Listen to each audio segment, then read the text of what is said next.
Just want to do a quick video on the Henry AR-7 survival rifle. There's been a few other videos out there on this rifle, but what I have here is the whole survival kit that is an option you can get with the AR-7. So I've never fired this rifle. Just want to go through what comes with it. The AR-7 comes complete in about a 16.5-inch package right here. But in this kit, it also comes in this carrying case and got a SWAT tourniquet, a buck folding knife, a little Mylar foil emergency blanket. It doesn't say this. Oh, it's 80 by 56.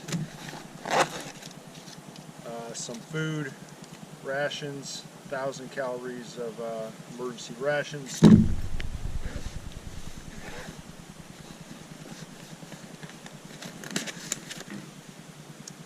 SC Fire Steel. Frontier straw, water purification straw.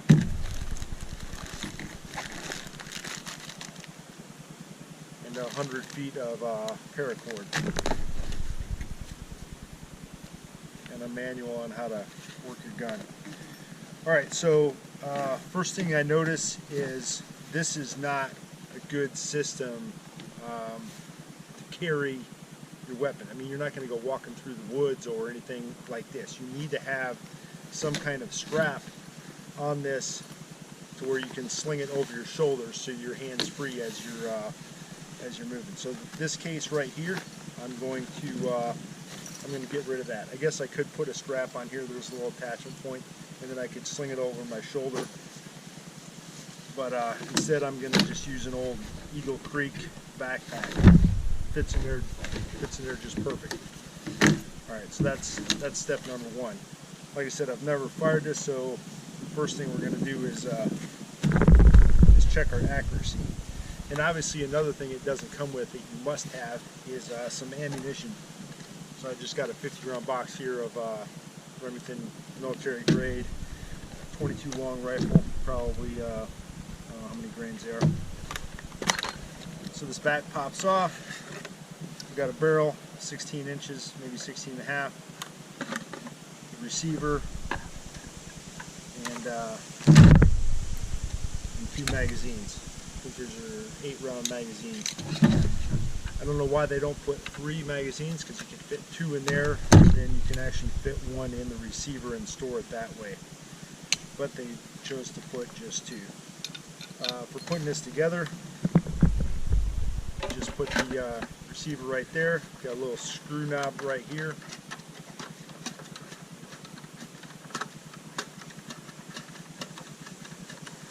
Just get that nice and tight, but not so tight that you can't undo it. Barrel's got a little notch on it. Goes in that little hole right there, and then you just screw it on. Again, I would snug this up tight, but not so tight that you can't get it undone. And then put your butt cap back on.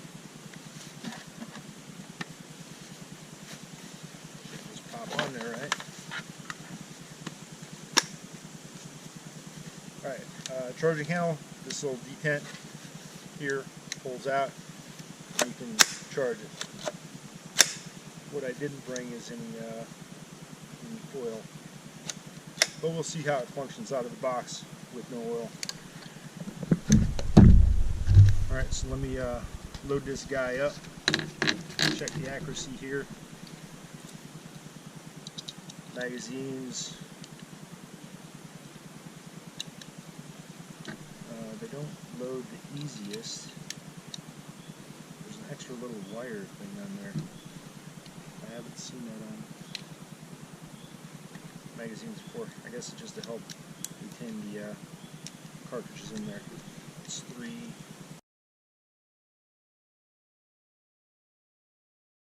Okay, I got a stump down there at it's at 15 yards.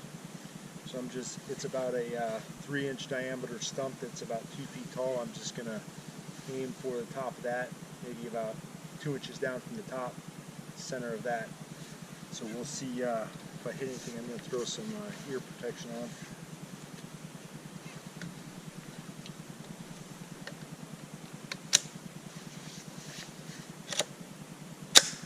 There is a safety as well right here. Pull it back for safe, push forward for fire. So this barrel, it's a metal barrel, but it's coated with a hard plastic, so your hand won't get hot if you're rapid firing. Got a little peep sight here.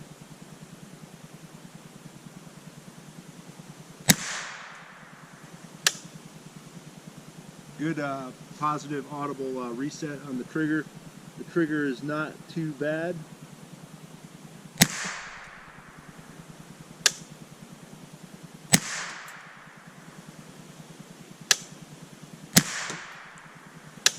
It's probably about feels like about it's less than 4 pounds. I'm guessing about a 3.5 pound trigger pull.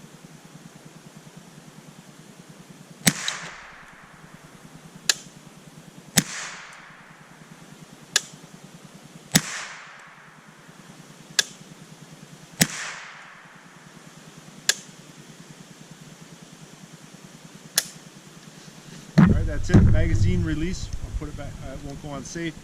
Magazine release is inside the trigger guard there. Pull this back and make sure we're clear. And now I can put it on safe. I'm going to go check out my target. I will bring you along. There, 15 yards away.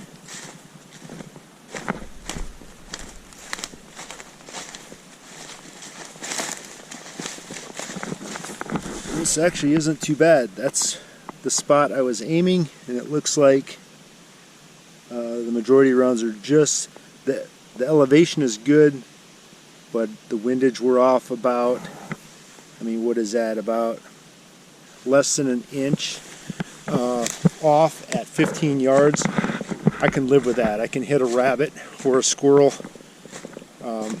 with those tolerances, and I'm probably not going to be shooting much farther than 15, 20 yards, maybe a 25-yard shot, but I feel confident based on what I just saw that I can make that shot.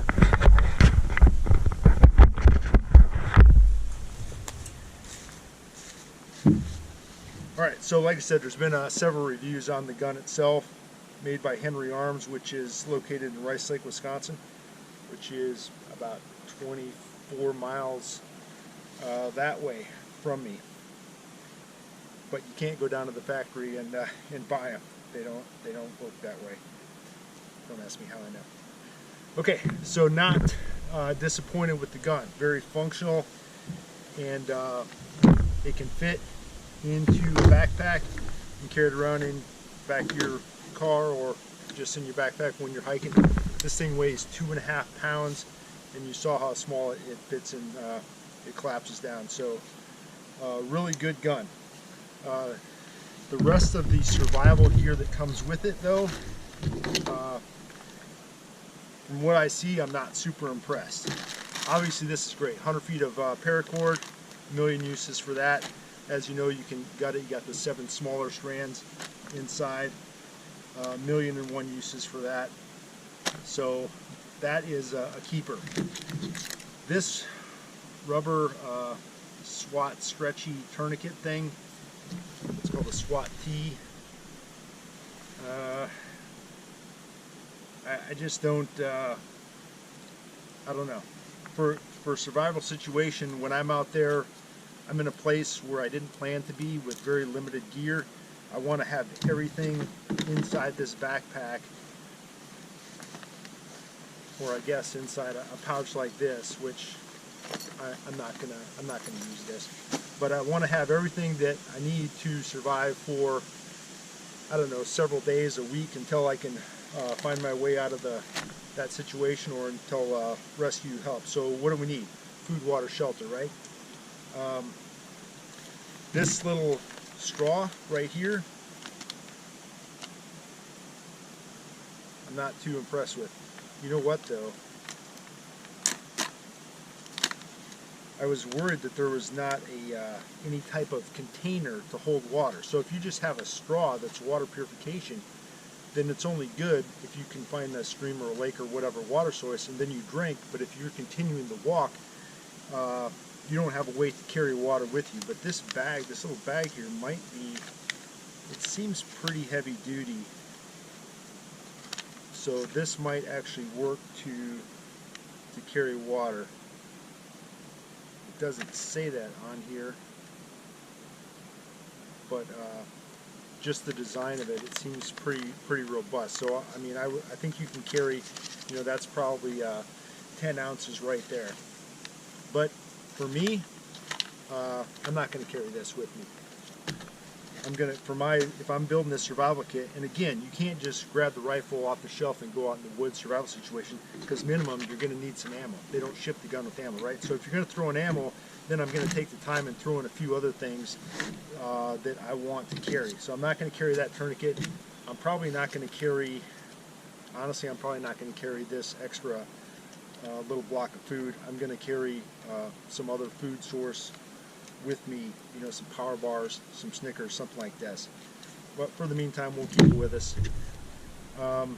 So instead of that water purification tube, what I'm going to use is something a little bit bigger. These platypus bags here are great. They're super, they're almost indestructible. I mean, I've carried them in rough environments for extended periods of time, never had a leak. This one is only a 1 liter one. They come in different sizes, 2 and 3 liter as well, maybe even a 5 liter. Not super expensive. This one right here was about 12 bucks. There are some pricier ones out there, but this one for my survival bag, because it's this big, it's super small and thin. So it's you know, if you want to keep your survival kit small, and we do, right? Then I'm going to go with this platypus. So you're like, well, what if the water's not clean? Well, another thing that I almost always carry, which I may have, oh, here it is. I carry a little tiny bottle of iodine. And for a bag this size, I need 1 drop. I put in 1 drop, I wait 15-20 minutes. If the water is extremely cold or cloudy, I might put in 2 drops. But I use this all the time whenever I go out, and when I use this, I've never gotten any type of food poisoning, waterborne disease, giardia, anything like that. But I have gotten that without treating my water. So for my water, I'm going to go with something like this, and not that straw that's only good for X amount of uses. This, I mean, how many drops are in there? I mean, I can get many gallons purified with that. So I'm keeping that. We'll get rid of that food. This emergency Mylar foil blanket. Again, food, water, shelter, right? So if it's below freezing or there's heavy rain, like it just cleared up. It rained for, no kidding, 36 hours straight here. And if I would have been out in this 38, 40 degree weather in pouring rain for the past day and a half, and this is all I had, I would have been extremely miserable. So I'm not gonna use this. It's 80 by 56. So I could make a shelter, and I could make a little video on how you can make a shelter out of this. But the ground, you're not going to be covered from the ground. The ground's soaking wet. I can get some pine boughs, spruce boughs, lay those down. But if I have the choice, now it is extremely thin. You know what? I'm going to keep that, but I'm also going to add another section of tarp. I brought a bigger one here. It's about a 9 by 12. It's pretty thin, but I can cut that down to a 9 by 6. Cut it right in half, and then it folds up to smaller than like a military-sized poncho, if you know what those are. So it's big enough to where I can have ground cover, and then over the top of me I can do a burrito roll, whatever. So I want to carry something a little bit more than just this little flimsy Mylar blanket. But I'm going to hang on to it. The buck knife. So unless I'm in an airport or on an airplane, I always have a knife. And it's probably going to be a little bit bigger and nicer than this. The buck isn't a horrible knife, it's not bad, and a knife is very important. But if I'm out somewhere and I have a gun with me, I'm going to have a knife, and it's going to be, so I'm not going to put an additional knife into my survival kit, because I probably already have one or two on me.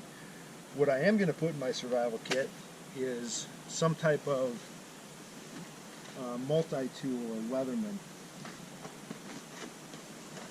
So this one here I just grabbed from the local hardware store, $9.97, right? There's many variations out there. I have several laying around, Gerber tools, Leatherman, all different variations, and some of those are priced, you know, 60, 80, 100 bucks.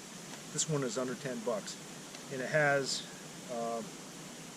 a lot more than just a knife blade. It's got a knife blade plus a serrated blade plus a saw blade. So having a saw out in a survival situation is going to be very important.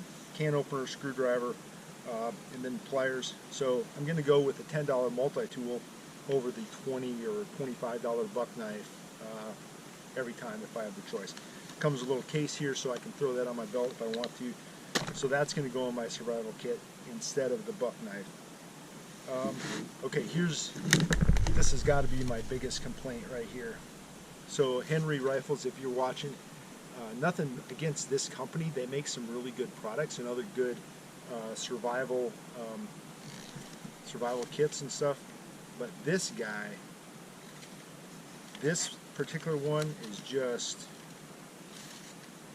horrible. Because you know it comes in this little tin, this cool tin. It's just this metal socket. And it's hard to open, but I have a buck knife.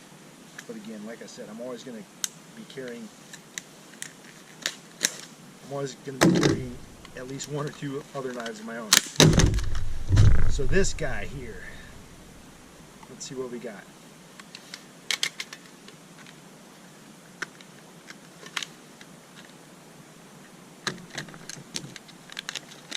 Alright, we got this hunk of metal, and we got some instructions. The problem is, with this hunk of metal, again, you're in a survival situation. You need food, water, shelter. Well, which means I need a fire. Okay, you can use this as for flint and steel. You can strike your flint with this. So step number one, go find some flint, right? I'm in northern Wisconsin. Flint is not readily available. If I'm up in the boreal forest or out in whatever desert, I don't want to be looking for flint, you know, to try to save my life, especially if there's 6 inches of snow, right? So, and then it also has this socket on there that you can use if you're doing a bow drill to start a fire. What a horrible idea Henry had to choose this for their survival kit. I'm going to throw that away. Like I said, this company though, they do make some quality stuff. I'm not saying anything bad about the company. I'm saying that Henry made a bad choice by putting this piece of kit in their survival. I mean, there's a million different, you know, fire starting techniques that are superior. You know, ferro rods are the way to go. Right there, you can start a fire in almost any environment. This one here is a little bit pricier, and it does have a compass on the top, which again, there's no compass in here. That would be nice to have. Here's a little one I got from Walmart, Ozark Trail. It's like $4, ferro rod. Here's another one I got for about $5. It's got magnesium you can scrape off, and then a ferrocerium rod on there as well. So $4, $5, $6. I don't know what that other thing cost, but I'm sure it was more than that, and it's almost completely worthless in my opinion. So I'm going to carry a ferro rod. Another one, one that I do have a little survival kit, and I brought the card so I didn't remember or forget. So Kaeser, K-A-E-S-E-R, I got this little tin from them, and it was like $12. And it comes with more than just a hunk of steel to strike on some flint. Inside here, and I've modified a little bit, but you got your ferrocerium rod, but it doesn't have a handle. That's one downfall. But everything fits in this tin. And then the striker and came with a bunch of pieces of fat wood and other tinder, a compass, and a little multi-tool, and some cord. What I did is I added some waterproof matches and a little Bic lighter as well. Like I said, if you got time to add bullets to your survival kit, you got time to add some waterproof matches and a lighter and a compass. But yeah, some kind of ferrocerium rod is going to be the way to go. Got some more waterproof matches here. So you want to have a reliable fire source, way to start a fire in pretty much any environment, where you don't have to go find char cloth and flint and a bow drill and all this other crap. You want to be able to start a fire. And with these ferro rods, you can do that. So Henry rifles, if you make another one of these survival kits, don't use that flint and steel and throw a ferro rod in there. Another thing, having a saw, like I said, there is a small saw on here, but these little commando saws right here are pretty handy. And again, it was $6, $5.99, and I can cut, you know, bigger size logs. This one on here, I'm only cutting maybe 2-inch diameter. This guy here, I can cut 6-inch diameter. Works pretty well. Another thing I'm going to throw in my survival kit, or modify the one that Henry gave me, is I'm going to have a light, some kind of light source, even if it's just a couple glow sticks or chem lights in there. But having they have little tiny flashlights now, little pen lights that take a AAA, or even the little watch batteries that are quite bright, LED lights, and they last quite a while. So having a light source with your survival kit, I think, is important. And another thing, that if I was going out today, I'm also going to throw, because I've gotten spoiled in my first world environment, I'm going to throw a little coffee cup in there and some little packets of instant coffee. There's 7 of them in here, pretty handy to have. It's a good morale boost to have some coffee.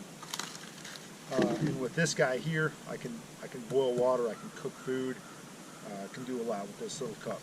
Now granted, it doesn't fit too well sometimes, but it's designed for like a Nalgene bottle. It's that size, but I use old Army canteen cups and cups like this all the time. So that's my quick review of Henry's rifle and their survival kit. The AR-7, like I said, this thing is awesome. I really like it. I'm gonna have a lot of fun with this.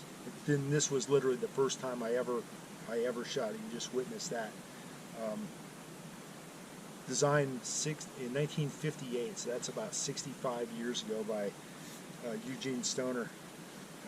Quite a genius. Designed for for pilots in the Air Force, so that they could just carry it with them in an emergency situation. So I'm not saying anything bad about Henry Arms or the AR-7, or definitely not Eugene Stoner. But this survival kit that comes with it, I would not recommend spending the extra money to get the survival kit. I would definitely buy a Henry AR-7, but then, you know, just take, you know, $50 and you can put together your own pretty comprehensive survival kit that's going to help you get out there and get your food, water, shelter, and survive in an austere environment for you know, a week or more if you need to. Alrighty, thanks for watching.